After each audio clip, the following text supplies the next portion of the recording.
হঠাৎ ঘোষণা ছাড়াই এমআরপি পাসপোর্ট বন্ধ করে বিপদে ফেলেছেন লাখ লক্ষ প্রবাসীকে ইউনূস সরকার।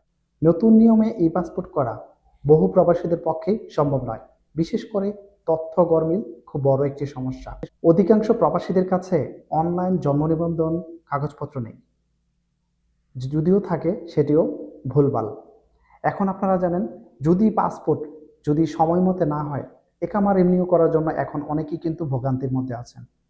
অনেকের বিশেষ করে দেখা গেল যে একামার মেয়াদ খুবই কম আছে, 1 মাস বা 15 দিন আছে।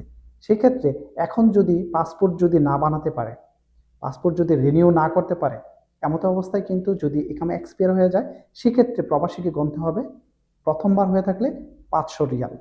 আপনারা জানেন, যদি প্রথমবার হয়ে থাকে তাহলে 500 রিয়াল গুনতে হবে। সেকেন্ড টাইম যদি দ্বিতীয়বার যদি এক্সপায়ার হয়ে থাকে তাহলে গুনতে হবে কত? 1000 রিয়াল। তাহলে আমাদের এখন করণীয় কি? এমতো অবস্থায় এখন বর্তমানে এমআরপি পাসপোর্ট নতুন করে চালু করার কারণ, এখন যারা একামার মেয়াদ খুবই কম আছে, 2 মাস 3 মাস আছে, তারাও যেন এখন পাসপোর্টটি রিনিউ করে অন্তত একামাটা রিনিউ করতে পারে। তো এমন পরিস্থিতিতে এখন বর্তমানে দেখেন বহু প্রবাসী কিন্তু ক্ষতিগ্রস্ত হবে।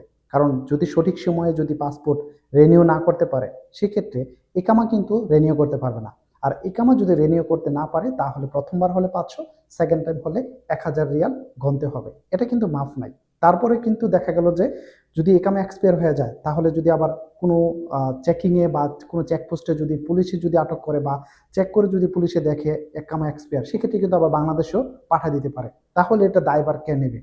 তো আমরা মাননীয় প্রধানমন্ত্রীর কাছে রিকোয়েস্ট করব, যদি দ্রুতক্রমে যদি এখন বর্তমানে যদি সব পরিস্থিতি স্বাভাবিক হওয়ার জন্য যদি এমআরপি পাসপোর্ট যদি নতুন করে চালু করা হয়, তাহলে বহু প্রবাসী কিন্তু এখন এই পরিস্থিতি বিপদগ্রস্ত থেকে বা ক্ষতিগ্রস্ত থেকে রক্ষা পাবে।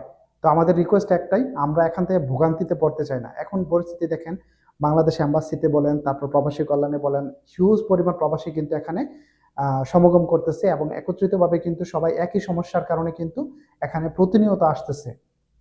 তো আমি বলবো এই সমস্যার সমাধান করার একটাই উপায় এখন বর্তমানে যদি এমআরপি পাসপোর্ট চালু করা হয়, তাহলে হয়তো এই ভোগান্তি থেকে অনেকেই হয়তো রক্ষা পাবে। অন্তত একামাটা রিনিউ করতে পারবে। এখন আপনি পরবর্তীতে একটা ঘোষণা দেন যে সময়ে থাকাকালীন আপনারা এক এক করে সবাই ই পাসপোর্ট বানিয়ে নেন, তাহলে সবার জন্য একটা স্বাভাবিক হয়ে যাবে। সবাই আস্তে আস্তে হয়তো ই পাসপোর্ট আমরা করে নিতে পারবো। কিন্তু এখন যদি এমআরপি পাসপোর্ট নতুন করে ঘোষণা না করা হয়, তাহলে ই পাসপোর্ট না বানাতে পারলে কিন্তু অনেক ক্ষতিগ্রস্ত হয়ে যাবে সকল প্রবাসীরা। ভিডিওটি বেশি বেশি শেয়ার করে দেন। আমাদের রিকোয়েস্ট একটাই, মাননীয় প্রধানমন্ত্রীর কাছে আমাদের রিকোয়েস্ট যে এমআরপি পাসপোর্ট দ্রুতক্রমে যদি চালু করা হয়, আমার মনে হয় এই সমস্যাটা সমাধান করা সম্ভব। ধন্যবাদ সবাইকে এবং ভিডিওটা শেয়ার করতে ভুলবেন না। আসসালামু আলাইকুম।